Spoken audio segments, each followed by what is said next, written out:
On behalf of Crosscheck Media and Biz Talk Today TV, welcome everyone to Hatfield Economics. I'm your host, Todd Schoenberger. Joining me as he does every week is Jay Hatfield. He is the CEO of Infrastructure Capital Management as well as the CIO of ICAP ETFs. Jay, we have breaking news right now. We have a stock market all over the place. Very, very volatile. Violent volatilities taking place right now on Wall Street. Can you tell the audience about the rumor that you just heard recently? Yes, so I think we've all grown extraordinarily tired about predictions that the strait would reopen and there would be an agreement. But there was an announcement that the Iranians had agreed to a 15-year moratorium on uranium production. And the reason that caught my attention, and we apply this standard, by the way, to, M&A rumors, other rumors like that. It's one thing to say, okay, well, Marvell is going to get bought out. But if it's like SoftBank is going to buy it out, and by the way, none of this is true. It was true like 240 points ago. That's why I picked on Marvell. But Marvell is going to be bought out for $300. Well, which is again totally not true. But if that did come out, we have specificity on the price and the buyer. So that means that it can't be if it's reported by a credible news agency, it can't be total fantasy because of the fact that they can't make up the 15 years. And it is consistent with what the president has been saying, that they're getting close to an agreement. So it would be consistent with like, oh, no, it needs to be 20, no, it needs to be 10. And then they compromise on, on this level. So it's consistent with our view, although, we haven't the specifics we've been wrong on, that the strait's going to reopen. You should stick to your positions. You don't have to be like gambling too much. Stick to your positions. We're going to get to 9,000 by the end of the year. And it's fine to be bullish. Doesn't mean that tomorrow that whole story will get denied. But it does seem like we're on track, and maybe we'll just end all this nonsense and open up the strait by force, which has been more our base case. But the real insight, that's been more wrong than right, but our real insight is just, it's not going to last forever. Don't panic and don't miss out on some of these great opportunities, not just in tech, but REITs, financials, across the board, and riskier type investments. I'm not sure you need to be in consumer staples.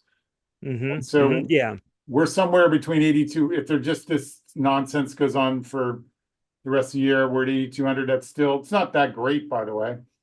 In other words, if we're at 7,600 in June and our target's 8,200 at the end of the year, perfectly reasonable pullback. And then just a couple other points about the market. Keep in mind, June is normally a terrible month for the market. So I'd argue the activity today has been, to date rather, in June, been sort of normal-ish, maybe a little more bullish because it's not actually going down that much. And then we got to get to the SpaceX IPO. We never had $75 billion IPO. Can the market really absorb it? If the overall market's weak, the IPO could be weak. We don't know how many Musk acolytes there are because it's clearly an overpriced deal. So we just need to kind of get that in the rearview mirror because I think that's what's destabilizing the tech market this week. Yeah, I completely agree with all of that. And today, I mean, so much for lazy summer days in media and on Wall Street. I mean, here we started the day, we heard about this helicopter that had an accident at the Strait of Hormuz. Then it turns out it was shot down by Iranians. Our soldiers are fine, they're safe. But now you have, like you said, a possible 15-year moratorium on uranium production, which then I suppose the president, if it is true, the president could say it's a victory. However, he has been saying, I will never let the Iranians produce a nuclear weapon. So then the Democrats will pounce on that. So we'll have to see how all this plays out. But with that, you mentioned it, chips, technology, the volatility is extreme. How are you positioning QVol? Because it just so happens that you have a ticker symbol with VOL in it. Well, we have been right. We had held off writing calls because we thought that there's this digital outcome on the war. Having said that, actually the biggest dynamic in the morning was that oil was down and there was optimism about the war ending. Well, that's not actually that good for tech. Tech was like, at least after the first few minutes, rolling over. It was actually better for financials and some of the other sectors. But notwithstanding that, we're more long-term focused. So we are still focused on reasonably priced growth companies. And so, but just in terms of new developments, we have significantly reduced our overweight in Marvell because that's just a unique situation where Jensen Huang kind of got it to go up 100 points. And so not that it's a bad investment, but it's just clearly riskier. When we recommended it on CNBC a month and a half ago at 90, so you should always take profits when you're up 250%. So we have been taking profits and huge gainers, a little bit of cash now, given the SpaceX 5% cash, given the SpaceX IPO. And like I said, it'd be great if the war ends, but it's better for financials than it is for tech. So you don't have to necessarily position to be super long. But Hmm. we've been outperforming Q Vol, and we just think that avoiding the dogs of the DAC, like you don't need to be like probably most people haven't mentioned this before. You're in Warner Brothers, so you're doing merger arbitrage. Right. Okay, maybe you want to do that. Well, just do that separately or do a merger arbitrage fund, but you don't need it in your QQQs. You want Yeah. to bet on growth, and in our case, at a reasonable price. That's going to be a long-term objective. And in the short term, we wrote some Apple calls today because that clear disappointment there. Very expensive stock. We're underweight that quite a bit already. And we wrote some Broadcom calls because we actually love the stock that hedge funds are pounding on it. So again, we're using curation to pick where we write on and only writing where we have gains. So you know that Marvell is being included in the S&P 500. How much of a potential premium to its stock price would you anticipate with that inclusion? Well, that's why we sold it yesterday, is usually it pops up and then it comes back down. And then what happens is all the, not hedge funds, but all the Wall Street, so all the big investment banks, they position for that. So the big gain, and so we did trade that well. The big gain is when it gets announced, not actually when it gets added. There might be a tiny bit when it gets added, but unless the street's mispositioned, we see this, it's kind of a dumb example, but in preferred stocks, like the street figures out the adds and subtracts and they get ready for it. And so they reduce the volatility when it actually gets added at the end of the month. Same thing should happen for Marvell. So that should have been priced in. A little bit of a panic selling after that, but we did trim it yesterday at the highs. So that's what you should normally do. You trade the event, so it goes up 10% when it gets out, and then you sell some and see if it comes back in, which it did today, but not for that reason. This came in because I think the SpaceX IPO really.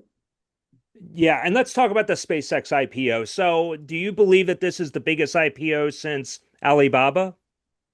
Well, I mean, in size it is, and what's a little bit disconcerting about that is means the lockup will be the biggest ever, 1.75 trillion. I do think I understand why they did it because I used to be an investment banker. The way you win, it's called a bake-off. The way you win is by assuming some gigantic price. So it's kind of your job to go jam this on everybody. Having said that, I look at Tesla, and in our models, it's 300% overvalued. Wow. It's worth 100 and it's at 400. It's kind of the bad bank of the Musk empire, good bank being SpaceX. So like that can be at 300% premium. We're estimating SpaceX at a 50. It could trade up a lot. A broker just asked if I wanted to participate in it. It's not a good sign because I don't pay a lot of commissions to Wall Street. So, but I wouldn't over extrapolate that. But it's going to be crapshoot. If the market's strong, it'll probably go up. If the market's weak, stock, tech market that is, it might trade down. But we just don't know. This has never been done before. There's a lot of retail allocation. Sometimes when you allocate retail, like certain firms have these huge penalties for dumping it. So if it's done correctly, it should trade higher because there's all these Musk followers. And if you don't believe they are, just look at how ridiculous um, Tesla's stock prices. That is a horrible, horrible company. They've got a terrible electric vehicle business. They're trailing in robo-taxis, which isn't even a good business anyway. And they've got some vaporware on the robotic side. So just like the estimates go down every day, trades at 220 times earnings. So if that's true, like that's just reality. Like you can get unhappy about it. I wouldn't short it. But if that's true, then just SpaceX is a great company. So only imagine what that could go to. So none of us know. We'll see what happens. It's a lot of it's if the war gets resolved, again, not that that's so great for tech, but if the war gets resolved, then it's almost certainly going to trade up. Do you believe investment banks may be leaving money on the table, though, by allowing such a small public float on the SpaceX deal? If they had priced it at a trillion, yes, but they're taking the free money out of it. Okay. All I right. mean, we used to do this. I would actually, and it was appropriate because these companies weren't good long-term companies, but I used to do power tech, and everybody said, "Oh, well, this company went public. They were at 300 million, but now they're at 3 billion. So we want to go public at 3 billion." And I said, "No, no, no, no, no, no, no. We're going to go public at 300 million. If it trades 3 billion, then that's accrues to the people who went into the deal." So they've kind of taken that out, at least part of it out of the deal, the big pop. So, but maybe it'll pop more just because of the Musk halo. And there's a bunch of people, just look online, promoting the heck out of this IPO. Yeah, yeah. So, but with such a small public float, are you anticipating it to be, I mean, it could be seriously volatile, correct? Well, I wouldn't call 75 billion. I mean, it's small as a percentage, but not small in absolute. This Okay. is why, like, the real answer, which nobody really wants, but we've talked about it before. Like we talked about it with Warsh. Like, I don't know how he's going to get nominated, but he's going to get nominated. So, so it's okay to not know. Although it sounds kind of dumb, but Right. I don't think we know. Like, maybe Goldman knows because they can see the book and where they're putting the stock and how confident they are that they've locked it up. And also, we don't know what the market's like. I mean, if it's down 35 handles, okay, then it's probably going to trade up. But if that day, everybody's selling to get into the deal, and it was like it was earlier before this war rumor came out, like it's not going to probably trade up that much. If like the Nasdaq's down 700 points, which it was earlier. So it's an unknowable thing. I would say if you're looking at going into it, it's like a fair bet. It might go down 20, it might go up 60 or 40. Maybe the probabilities are about that. I don't know. But until Right. we know these things, like what is the market going to do over the next 3 days? Is it just going to sell off hard into the IPO? Well, then that's not going to be good. Yeah, yeah. I want to go back to your Tesla story before we'll turn the page to the Fed in a moment. But why are you so bearish? I mean, is it just the valuation alone, or is there something about the idea of having electric cars? We think that it's like three or four things. We believe that and have for like literally 35 years that the technology path is hybrids. And I did power technology literally 35 years ago, Ballard Power. And I figured out early on, because back then they already had hybrids. Well, that's what makes sense because you start out with a hybrid engine, it's small. And then over time, when the battery technology gets better, you shrink down the amount of gasoline, you keep shrinking it down. Maybe you never go to zero because you always want the safety of backlog. Like, go try to rent. I've been in Vegas where they're trying to rent Teslas, They Hmm. couldn't give them away because people don't want to die in the desert because they have no electricity. So just a bad, they picked the wrong technology, tons of competition from the Chinese. Hybrids are booming, but the estimates are coming down every month for the overall company.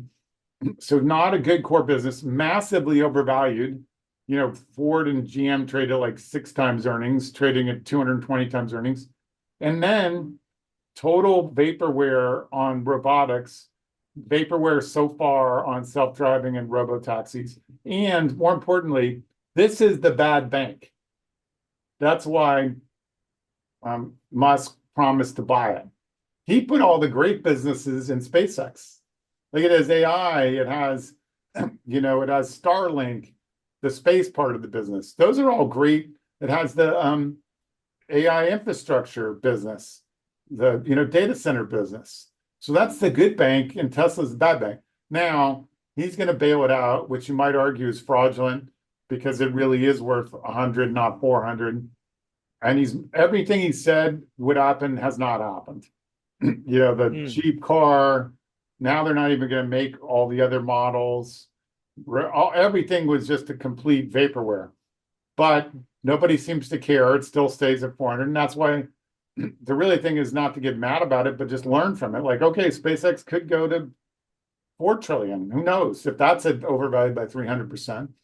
But it's never happened before. So anybody who claims for sure, oh, it's going to trade way higher, it Hmm. may, but their certainty is unwarranted. The next Okay. biggest IPO was that's an oil company, which has nothing to do with this whatsoever, was at 25 billion. 20. Okay. 25. But which one was that? That was Saudi Arabia's Aramco. Oh, okay. There you go. Okay. So 3 times as big. So if you think for certain just go like I used to do this. And just imagine yourself in the room in Goldman Sachs allocating $75 billion of stock and trying to guarantee that nobody's going to flip it. Yeah. They Yeah. they might they're you don't have a good chance of doing that because everybody loves Musk, but Ron Barron, there's all these, the ARK funds. They're not going to flip it, but I don't know about everybody else. So God bless them. That's a hard job. They have a good chance of making it work, but just recognize this is not the normal scam of an IPO is what you were talking about. You're like, okay, it has $1 billion valuation, or $10 billion valuation, and we're going to offer 300 million of stock. Hmm. So first of all, it's like whatever 3% of the float, and it's just not a lot of stock. Like Fidelity can take down 300 million stock. Yeah. So it's not like those IPOs where it really is. It's not just a small percentage; it's a small amount. And Hmm. look, Hmm. it like I said, I'd say it's maybe 60% chance it trades up, 40 down, but it does matter what's going on in the market as a whole. Right. And if I'm working at Goldman Sachs on this deal, you're my first call, Jay Hatfield. I just want to say that. So Well, you have to that, pay a lot of commissions to get allocations too, so we don't do that. We don't. We want to outperform and want to do good service to our clients, so we try to pay as little commission. And of course, we own our own funds, pay as small commissions as you possibly yeah. can. And Yeah. I'm not sure it's legal, but if you don't pay commissions, you don't get IPO stuff. Yeah, well, I don't know either, but yeah, you guys are sensational for your clients. There's no doubt about that. Let's turn quickly to next week's Fed meeting and give everyone a preview. It's Kevin Warsh's first Fed meeting. I assume that he must have completed new employee orientation last week, so now he's getting ready for next week. Are you anticipating any big surprises? No, but this is really core to understanding economics. So there's a huge battle, and obviously, it has a political element to it. I'm more of a moderate between the Keynesians. So Keynesians are liberals who believe all economic growth comes from the demand side, and the government spending is fantastic, great way to juice growth, and that money doesn't matter, and that expectations do. Yeah. We And I was trained, thankfully, before every university in the country became a liberal propaganda machine, before by a monitor, strict monitress. So Mm. we believe that inflation comes from excessive money supply growth, M0. Expectations, this comes from me, but are actually inflationary expectations reduce inflation because it shows up in the bond market, bond prices rise, economy slows, particularly interest rate economy. And so the Keynesians are just holding on to that stupid expectations theory because they have no other way of explaining inflation. So there's going to be a pretty big battle between the three Republicans who are mostly supply side monetarists and the nine Keynesians. But the Fed chair does have a lot of power. Like nobody's going to want to have the first decision overruled with the Fed chair dissenting. That's would be kind of ridiculous. So we believe he will prevail. It's absolutely incompetent and even stupid to raise rates because inflation's higher because of oil prices. As oil prices are a global commodity, the Fed is already tight, notwithstanding Keynesian nonsense that it isn't.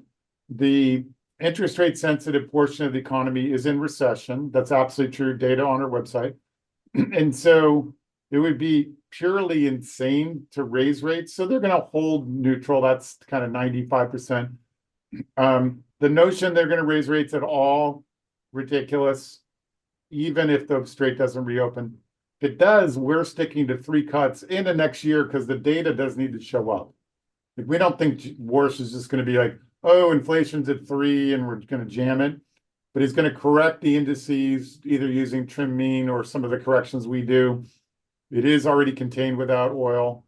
So I wouldn't worry about there's going to be plenty of bearish commentary, but hopefully Warsh will contain some of that. I don't think, well, it's not a dot plot month. No, actually, it is a dot plot month. So maybe they'll get rid of the dot plot because that freaks everybody out. And Yeah, and I want to follow up with that because Kevin Warsh has been very upfront about trying to pull back the amount of transparency coming out of the Fed, and even with Fed speak, he's trying to limit the amount of yeah, speeches because and. what we don't need, well, there'll probably be a few dissents for people who want to raise rates. So it's going to get out there anyway. Hmm. So I guess that's a mild negative, but it's worse is going to come out strongly. I guess he's going to do a press conference. And so, or he'll just talk to the press. So he should be able to tamp down and give confidence that he's going to overrule these Keynesian hawks. Because again, they're worried that okay, oil prices are higher, so inflation is going to go higher because everybody's expecting it to go higher, even though that was just a bogus theory that came from the 70s when people didn't understand oil prices bled into core. And the Keynesians are clinging to because they can't explain monetary inflations. But if you think I'm being political, go look at the real data. Keynesianism does not fit any empirical data. The Fed has Yeah. caused every recession. Growth is not inflationary unless it's caused by excessive monetary growth. So, in other words, late 90s, you remember that Y2K, the Fed was expanding the money supply. That growth was overheated because it came from the monetary sector. Obviously, the growth in 21 completely coming from the monetary sector. So economic growth doesn't cause inflation unless there's excessive monetary growth. Keynesians don't understand this. They use this expectations theory. So even though that was a long harangue, that's the inside baseball of what's going to be happening in that room.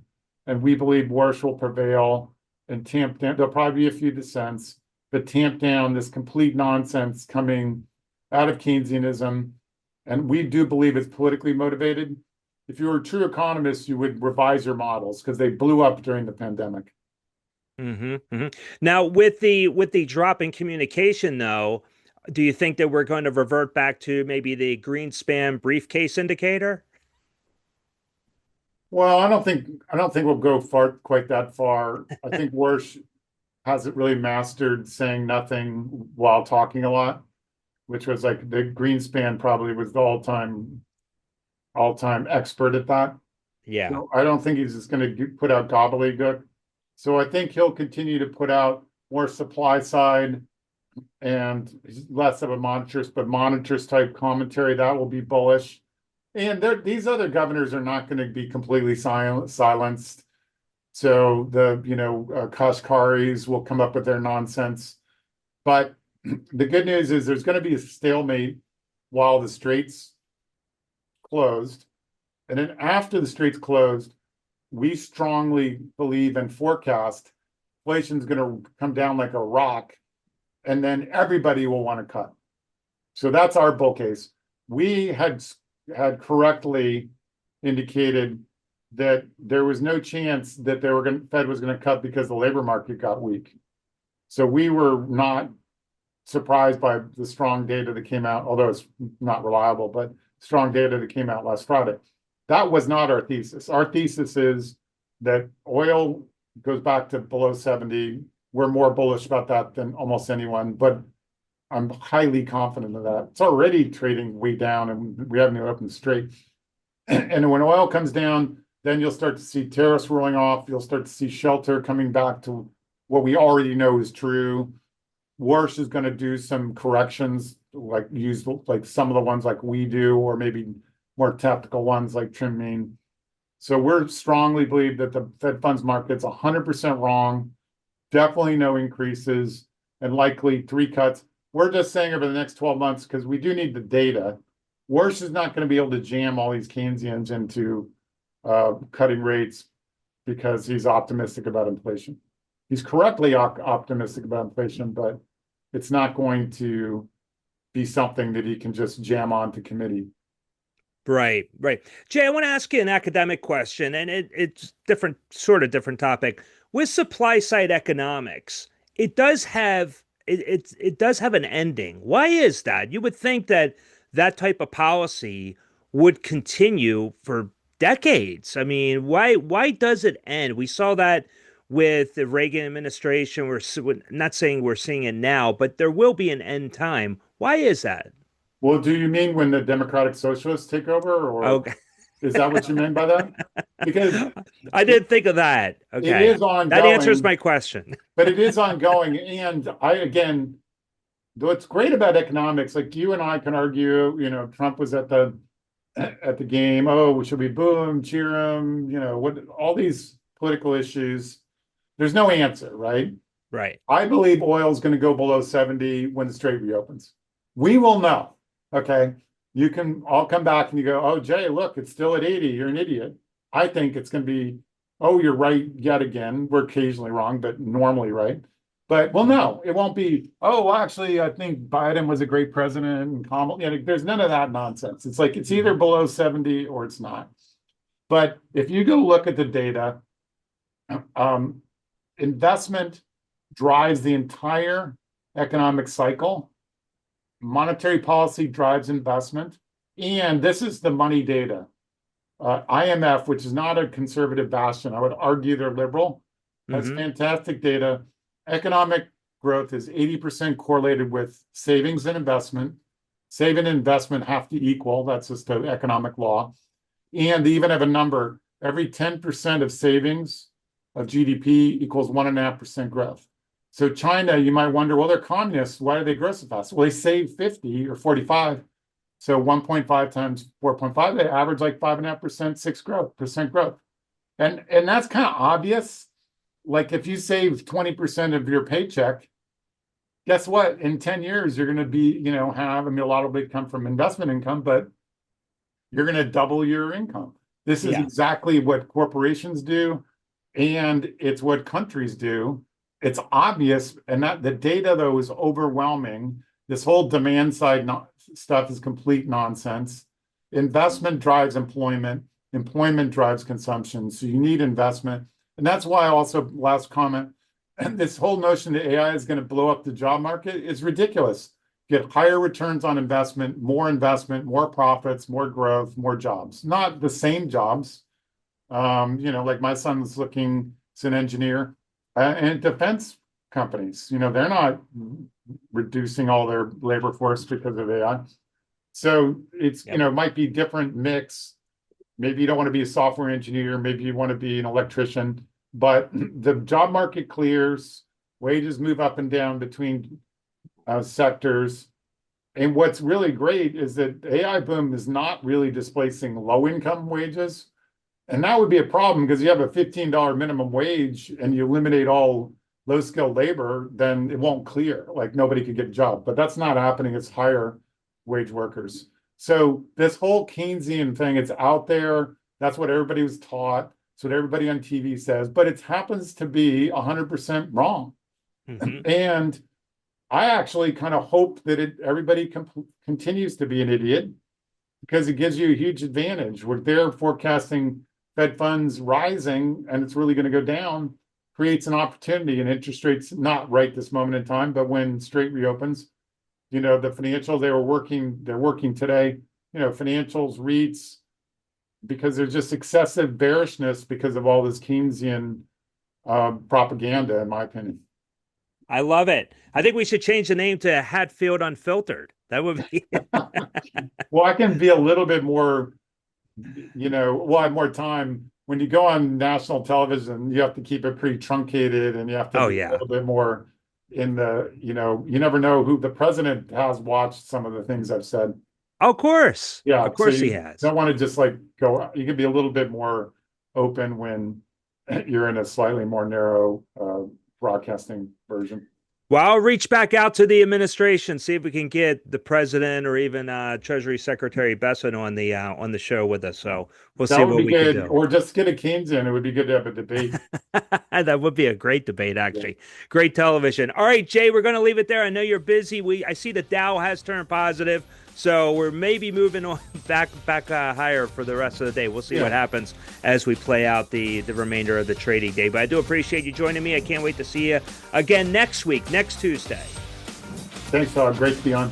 Thank you, Jay. So on behalf of Jay Hatfield, I am Todd Schoenberger. Thank you once again for joining us on Hatfield Economics. We'll catch you next time. Take care.